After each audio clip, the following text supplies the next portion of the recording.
Donald Trump's sons, Don Jr. and Eric, testified in the New York civil fraud trial today. Eric Trump took the stand for the first time today. His testimony much more combative than his brother Don Jr. was, who was pretty calm, even making jokes with the judge. The Trump kids listed as defendants in the $250 million lawsuit brought by the New York Attorney General against the Trump Organization. Prosecutors accusing them of knowingly participating in a scheme to inflate their dad's net worth to try to get financial benefits. Inside the courtroom, things got heated when prosecutors grilled Eric over his specific knowledge about his father's financials. Now, Eric grew visibly irritated. At one point, he admitted that he did provide then Trump Organization controller Jeffrey McConney with information for his father's financial statements that contradicted his sworn deposition from earlier this year. I've done a lot to try and jog my memory, and I simply can't because I don't think I've ever had any involvement in the statement of financial condition, to the best of my knowledge. Eric trying to clarify today, saying, I clearly understood. I sent notes to Jeffrey McConney. I don't think that it ever registered, that it was for a personal statement of financial condition. But Eric denying that he ignored a professional appraisal by a major real estate firm that would have significantly lowered the value of his family's estate in New York's Westchester County.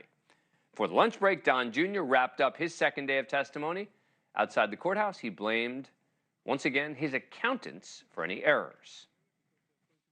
I'm apparently guilty of fraud for relying on my accountants to do, wait for it, accounting.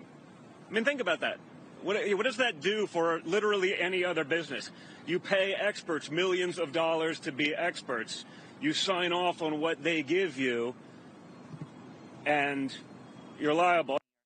Joining me again, Dan Alexander, senior editor at Forbes, who was in court today. Thanks for coming back. Appreciate it. So more contentious today? Absolutely. You know, Eric is trying to make the same argument that Don Jr. was making. Basically, I didn't really have much to do with any of this stuff.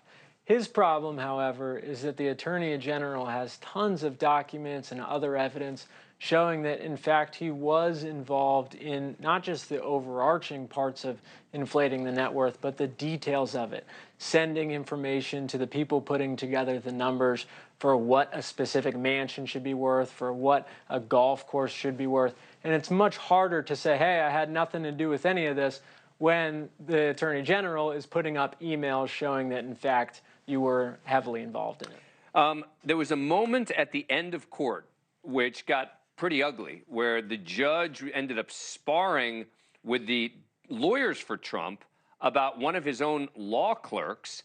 This is what the judge said: do not refer to my staff again. Lawyer, she's a civil servant. Judge, sometimes I think it's a bit of misogyny in you referring to my female principal law clerk. Lawyer, I'm not a misogynist. I have a 17-year-old daughter. What was this about?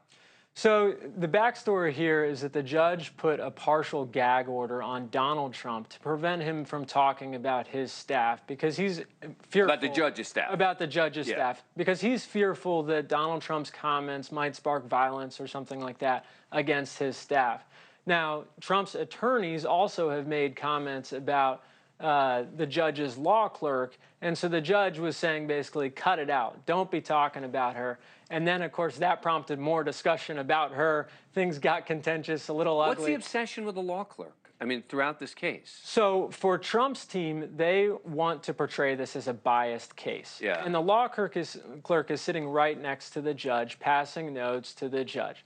And so they have this idea that there's something nefarious in those notes being passed to the judge, and that she is partisan and he is partisan, and it's all, so they're trying to cook up this thing. There's not really evidence for it. Right. Sure, she's sitting right next to him, right. but that doesn't necessarily mean that this is some sort of partisan job. Let me ask you, you wrote an article this week entitled Ivanka Trump Helped Her Dad Lie About His Net Worth. What is that about? Yeah, so in 2015, Donald Trump met with 3 Forbes reporters inside Trump Tower, and Ivanka Trump also came down, and they were going over what Donald Trump's net worth is, the very subject at the heart of this lawsuit. And it wasn't just Donald Trump saying things that were bogus. This building has this many square feet when it actually had far fewer. It throws off profits that are 90 times what it actually did. But also Ivanka Trump got in on the gig. So, and she was According to the Forbes reporters were there. That's right. Yeah. And she's saying things that are demonstrably not true. Thank you for watching. Go to newsnationnow.com to find NewsNation on your cable provider. And don't forget to click the red subscribe button below to get more of NewsNation's fact-driven, unbiased coverage.